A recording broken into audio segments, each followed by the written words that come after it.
আসসালামু আলাইকুম। জাহিদ অ্যাগ্রো ফার্মে আপনাদের সকলকে স্বাগতম। খামার ছোট হোক বা বড় হোক, সকল খামারের সকালবেলার রুটিনটা মোটামুটি একই রকম। সকালবেলা গোবর ফেলতে হবে, ঘর পরিষ্কার করতে হবে, খড় দিতে হবে, দানাদার ও পানি খাওয়াতে হবে। তারপর তাদের বিশ্রামের জন্য সুযোগ দিতে হবে। কেউ পানি খাওয়ানোর আগে গোসল করায়, আবার কেউ দুপুরবেলা গোসল করায়। আমাদের নিয়মতান্ত্রিক কোনো সময় নির্ধারিত নেই। যখন যে সময় ফ্রি থাকা হয় তখন গোসল করানো হয়। গত কয়েকদিন ধানের কাজ করায় খামারের প্রতি অবহেলা করা হয়েছে। পাশাপাশি আমাদের মোটরটি যান্ত্রিক ত্রুটি থাকায় গরুগুলোকে নিয়মিত গোসল করানো হয় নাই। প্রতিটি খামারে কিছু ভদ্র গরু থাকে, কিছু দুষ্ট গরু থাকে। এই সাদা গরুটি হলো সবচেয়ে নোংরা ও দুষ্ট প্রকৃতির। কিছু গরু আছে পিছনে সরে গিয়ে পায়খানা করে আবার সামনে এগিয়ে আসে, এরা কখনো গোবর পাড়ায় না। আর আমাদের এই সাদা গরুটির প্রথম কাজ হচ্ছে গোবরকে পাড়াতে হবে, সেখানেই তার উপরেই শুইতে হবে।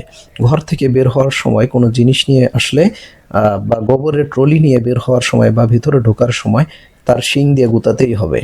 আমরা গোবর ফেলানোর জন্য প্রথম কোদাল ব্যবহার করতাম, এরপরে বেলচা কিনেছি, কিন্তু দুটোতেই অসুবিধা মনে হয় আমার কাছে। পরে এই বেলচা টাইপের কোদালটি তৈরি করেছি। এর হাতলও লম্বা হওয়ায় গোবর তুলেও সুবিধা এবং কাজেও স্বাচ্ছন্দ্য অনুভব করা যায়। গোবরগুলোকে টলিতে তুলে পাশে গোবর রাখার নির্ধারিত স্থানে ফেলে দেওয়া হয়।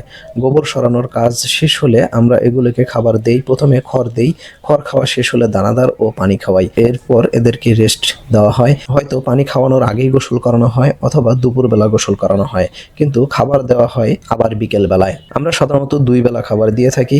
খামারিদের জীবনযাত্রা এভাবেই অতিবাহিত হয়। সকলেই সুস্থ থাকবেন, ভালো থাকবেন। দেখা হবে পরবর্তী পর্বে।